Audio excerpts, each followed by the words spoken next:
princesse Caroline avait eu une belle campagne. Elle m'engageait à y venir souvent. On faisait des promenades sur l'eau et l'on dansait le soir. Une fois, elle me dit, tout affligée, pour le meurtre de ce jeune monsieur de Flahau, je veux le forcer à danser. Il s'y refuse obstinément. Oblige-le à le faire. Je t'en prie. J'ai appelé M. de Flahau qui m'a appris que le matin au déjeuner devant le domestique, Caroline avait plaisanté sur ce que se situe au même lieu où je me trouvais, qu'il avait répondu vivement, mais que les pensées qui étaient semblables de ce que pouvaient me nuire et me menaçant de méchanceté le mettaient au désespoir. Je fus touchée de cette marque d'affection.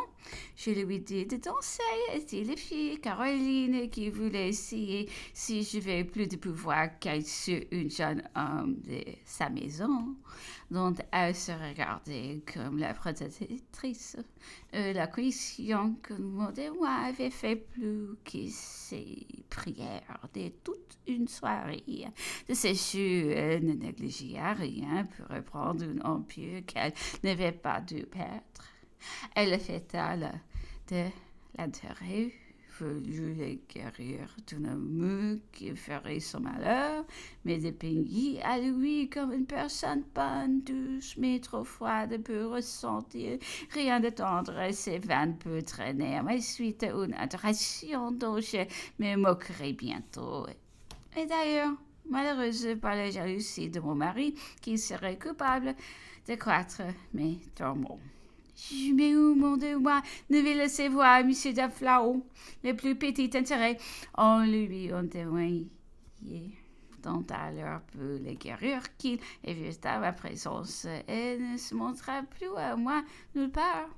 Je me fus d'abord étonnée, j'ai passé si vite de l'étonnement à la douleur que me sembla plus la première fois que je lisais dans mon cœur.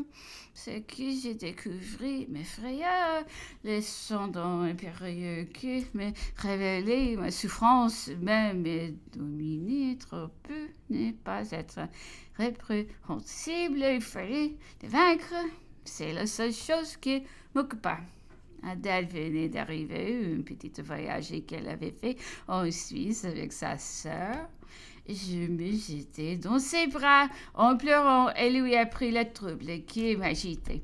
Elle s'affligeait avec moi et nous contîmes de rechercher ensemble tous les défauts, toutes les imperfections de celui que je n'aurais jamais dû remarquer, sous le prétexte de m'envoyer une romance nouvelle. Il m'écrivit une lettre remplie de sentiments et de délicatesse. Je n'y répondis pas et je le déchirai après l'avoir montré à Adèle. Comme elle nous avait paru fort bien pour suivre notre plan, nous décidâmes qu'elle n'était pas de lui, qu'il y avait eu recours à sa mère, qu'une femme pouvait seule s'exprimer ainsi et qu'on voulait sans doute faire de moi une héroïne de roman dont on croyait la séduction facile. Fin de remarque.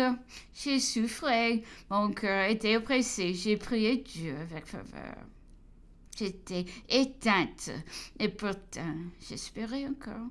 Je m'étudiais avec soin, cherchant un remède aussi fort que le mal. Monsieur, je me mieux. Il y avait longtemps que je n'étais allée ennuyer. Je me rendis, Caroline était dans l'île. Je restai au clair de lune à l'attendre. Elle arriva donnant les bras à M. de Flahau. À cette vue, tout mon sang se porta vers mon cœur. De son côté, elle parut si doublée de ma présence que j'en fus surprise. Pour lui, plus il chercha à me parler, plus je l'évitai. Mais l'effort que je lui fis sur moi-même, l'émotion si vive que j'éprouvai m'a pris la vérité tout entière. J'aimais cette conviction achever mon malheur. Je partis dans un trouble extrême.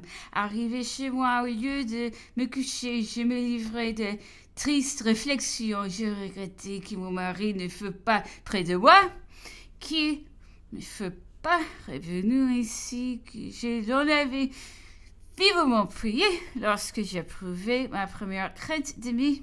J'aurais voulu lui confier mon chagrin. J'ai été décidé. Il m'aime, il dit au moins, il comprendra ma douleur, il m'aidera à surmonter un sentiment trop tendre et à fuir les dangers qui sont attachés. J'étais absorbée par ces pensées quand tout à coup on entra dans ma chambre. J'étais un cri, prête à me trouver mal. C'était mon mari. Ah, qui vous m'avez fait peur, furent les seuls mots que j'ai pu prononcer. Je ne conçois pas comment la vue d'un homme me paraissant subitement la nuit, moi seul dans mon appartement, n'avança pas le terme de me couche. J'étais loin d'attendre mon mari, qui devait rester quelque temps encore à Turin et qui avait prié toute la ville à dîner encore le jour de son départ. Cependant, sans qu'on sache pourquoi, il parla sans un de ses aides faire les honneurs à sa place et voyage. Genouillé sur descendre de sa voiture près du boulevard, là, ses officiers ont trépied et furtivement chez lui. Tout le monde dort dans la maison. Seul je vais, une femme des chambres dans les pièces à côté. Il ne souffre pas qu'elle m'avertisse. Sans égard pour ma position, malgré les dangers d'une fausse couche, m'exposant à toute pour vous qui me surprenne. L'excès de mes fiancés qui m'éprouvaient cette démarche et réfléchit.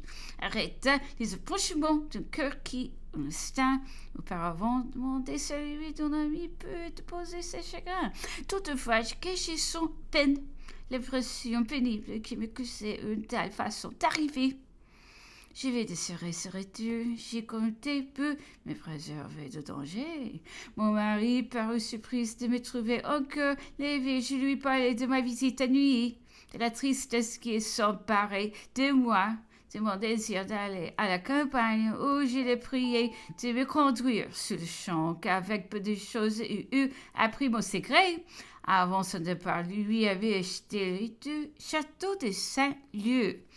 Le navire était un duc d'Orléans qui s'en était défait avant la Révolution. L'autre, plus ancien, appartenait au vieux président Sétien avec eux.